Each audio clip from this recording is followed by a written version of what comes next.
Oh, no, I was walking the dog. I'm walking the dog. Do you pick up after your dog, or you just let it shit all over the place? Oh, of course I pick up. I'm not a savage. Are you a vegan yet? No. What do you think about veganism? People are going hungry. Wait, I have a question for you. I'm sure you do. Have you instructed Joe that he has to laugh at all your jokes? Yes, but I usually don't have to though. But usually he laughs on his own. But sometimes but I've made sure I put that as a standing order in the background. If we looked at your contract, would it have a clause in there, a written clause that Joe would have to laugh at your jokes or face possible termination? It's the Santa Claus. He has to laugh like a jolly fat man. Oh my god! Raymond, are you on video or just phone call? I'm just on phone call. What? Okay, now you have a show. This is like the ultimate troll. It's like, hey, we do video. We know you have video capability, but you've elected to just phone into this show. It's like you're actually dismissive of our importance and that we don't deserve the actual Raven visual. Even more dismissive. I didn't even phone in. That you guys phoned me. Konnan, Raven's with us. Yes. What's up, Raven? Hey, what's up, K-Dog? Where are you at in Atlanta? I just want to think about that. Okay, well, we're over 50 years old. Right. And like, did you think that when you were going, you were in high school or in college and stuff and all that after 50 years old, you would have conversations with people on the phone and you would call each other and say, hey, Raven, hey, K-Dog, and you're talking about yourselves. Yeah, absolutely. That was my first thought when I was in college. It wasn't about getting women or getting laid. It was about calling people or getting guys. 50. Yeah, or getting guys if you're Glenn. Right. Hey, wait a minute. Hey, Raven, where are you at now? In Atlanta still? Yeah, Atlanta. Yeah. All right. So what are you doing now, bro? You're doing the podcast. You do some wrestling. Are you doing comedy, or what else do you do? Like what is your kind of like where you get your income from? I'm a jack of all trades and a master of none. Right. I do a little bit of. I have income. I've invested really, really well. Right. So that's and then I make money on the indie shows and personal appearances, and that's all I do. Right. The podcast. Right. So why did you end up just staying in Atlanta? Because when you worked for WCW, you liked it, or what? Why did you end up staying there? I liked it. I mean, I had no interest in moving. Right. Just it worked out for me. I mean, I really like the area. Stayed in the same condo I've been in. Do you keep in contact with anybody in the Atlanta area from the boys, like DDP or somebody like that? Yeah, I talk to DDP all the time. Right. Anybody else? Swinger every so often. I don't know. I'm not a phone person. Wait a minute. Have you seen Swinger's gimmick and Impact? No. What's he doing? It's hilarious. He plays like this guy that's still stuck in the past, and he still uses the cheesy '70s wrestler. Right. But he still uses lexicon from like, hey brother, let's kayfabe and hey brother, you got any pizzles? Right. Like he'll say that. Right, and then hitting on all the girls, like stuff that in the '90s is frowned upon. He's hitting on the girls. A lot of the stuff that he does, I'm certain, was taken from the way that you treated your fellow employees in WCW. I would definitely the way you treated women. I would suggest that Johnny Swinger's character at Impact is based on the model that was presented by Raven of how he treats women. How dare you say I'm not a feminist? Raven, let me ask you a question. We've been very critical on this show of your comedy, okay? Because we know from the years 1995 to 2000 that you were one of the funnier people to hang out with. You were always joking, always very quick with it and everything, all that. Okay, now let's fast forward to the year 2020, and you're doing stand-up comedy, okay? Are you thinking of political correctness when you're up there telling jokes and filtering yourself or anything? Or are you just going up there and just being like the Raven that we knew from 20 years ago? Yeah, Raven from 20 years ago. Same person I am now. I mean, I haven't changed other than I'm probably more evolved, nicer, and stupider. Okay, let's talk about that. You say you're more evolved. Yes, but I've also gotten dumber. So there's that too. Okay, so let's talk about your evolution, because back in the day, old self-deprecating humor. bro, Okay. back in the day, we used to go on the road, you party, do drugs, drink every day. What gradually during what period of time did you start like transitioning from that into evolving into what you are today? Thursday. Thursday? Yeah, Thursday. I mean, Joe laughed at that, Konnan. Yeah, Joe laughed well, at that. there should be a two kazoos. Konnan laughed at that. And I didn't. Konnan did not laugh at that. He picked up the kazoo and kazooju, which is like it's like the antithesis. Well, hey, do you have laugh. your slide whistle, Raven? Oh, I'm walking the dog. I forgot all about this conversation. I forgot that I agreed to do that. Wait a second. Let me get this straight. So you knew you were doing our show, okay? Well, no, I told Feeney I would do it. I didn't put it on my schedule or anything. I assumed he would forget to call me and I wouldn't have to do it. Okay, we had a schedule at 2:00.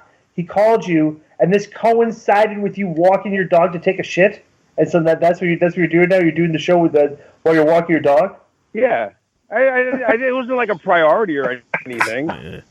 So let me. It was like Feeney said. He goes, "Listen, can you do 20 minutes? They really like it." I'm like, "Yeah, I'll do them a favor. I mean, I like I like Konnan, and disco's disco." Scott, so I said, Raven. Yeah. So let me ask you a question, because that is an interesting question. So going from your ultra party days, right, to coming to a point in your life where you decided, I need to get off of this for whatever reason, and I need to start changing. When did that actually happen? Mid-40s. Mid-40s. So, but was there something? No, I cleaned up. I cleaned up in 2001 or something. I don't know. I forget what year. Right. But I at some point I realized that I didn't want to be one of those egotistical old timers going, "Oh, you should have seen the houses I drew, kid." And I was like, I gotta stop being such an egomaniac and have a sense of self-worth. And you know how disco has to always do everything to make himself in the center of attention. Right. Like even if it's being insulted and treated poorly by everyone and looked down upon by pretty much the entire wrestling community. Right. I didn't want to be like that. I didn't want to need. Wait a minute. I didn't want to need adulation. Could you just do that for me, please? I actually like that. I actually like that. It was a very long-winded insult. Right. But I didn't want to need adulation from perfect strangers to make me feel good about myself. Right. Obviously, it's still not helping disco. I want to bring this up. Okay, though he'll grow. He'll get. I think that you went the wrong way to insult him, and it was worth it. But let me ask you this question, because this is a hard question, because I had to come to grips with something kind of like that, which is, at what point, where did you develop this self-awareness? Was it you reading about yourself? Was it you hearing people that were telling you this? Yeah, I'm telling you. I want to step out of the box. Honestly, time out. I don't think it's a self-awareness. I think it's self-loathing. No, it used to be. It used to be self-loathing, but I think the self-loathing. But I always knew that I had a problem with my ego. Right. And obviously, when you have an ego problem, it means you're insecure. Right. I never wanted to deal with it while I was on drugs. This is an interesting story, right? So Raven, out of the blue, one time, either text me or messaged me on one of the social media platforms. I had posted. I never do this. I posted a pic of like in the tanning salon of like me with my shirt off. Okay, and Raven like texted me and asked like what was my mindset and wanting to post a picture of me with my shirt up to people like something. Like, and so that's exactly what you were talking about. Do I want like self-adulation or likes and stuff like you're asking me why I did that. Yeah, and I'm like, I never do that. I knew everybody else and their mother does it. I just did it one time, and it's like you thought that I was trying to like make this big extrapolate like the reason of why I did it. No, I realized it was a sad cry for help, and I was trying to be there for you. Wait, so time out.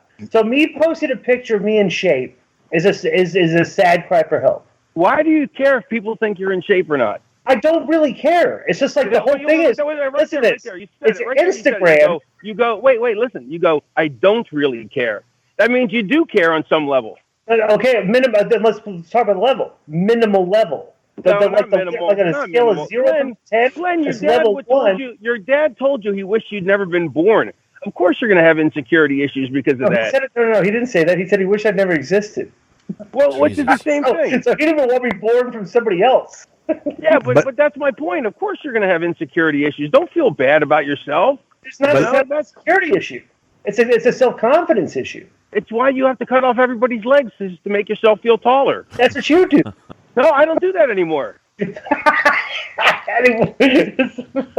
I used to do it. Raven. Yes.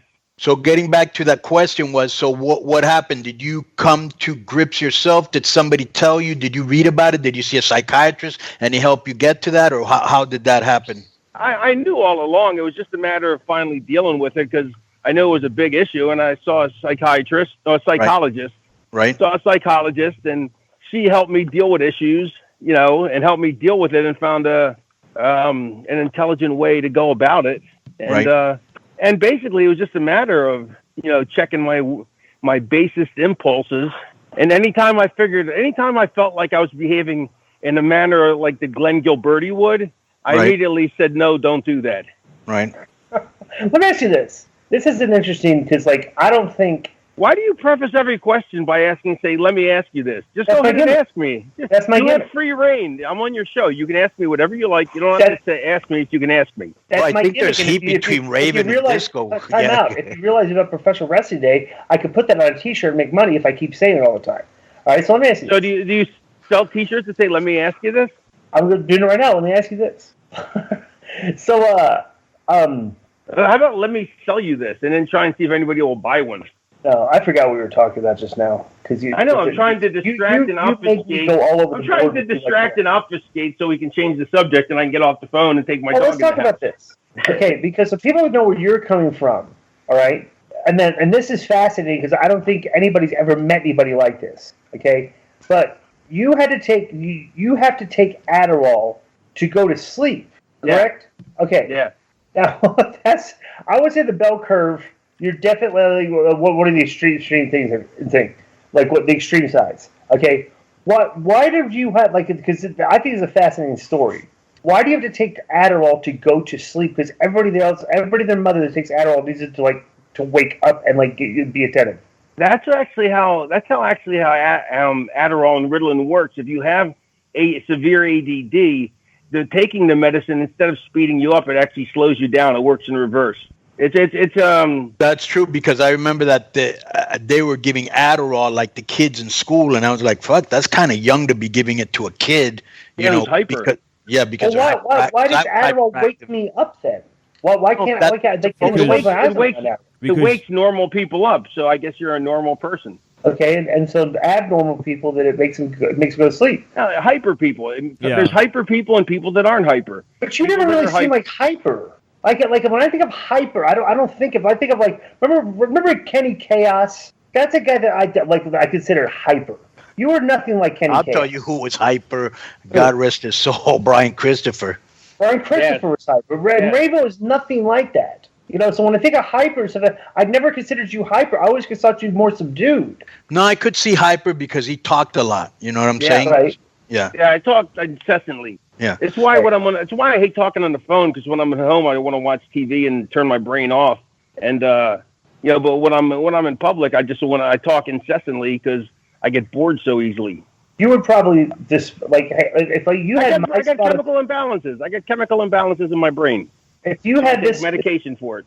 If you had my spot, I dealt with a lot of mental health issues, so I understand. If you had my spot on the show, Raven, you'd pull your teeth out because these guys just constantly cut me off. They never let me get a word in. They're always interrupting me, and stuff. And so I don't know how you would survive it like this format.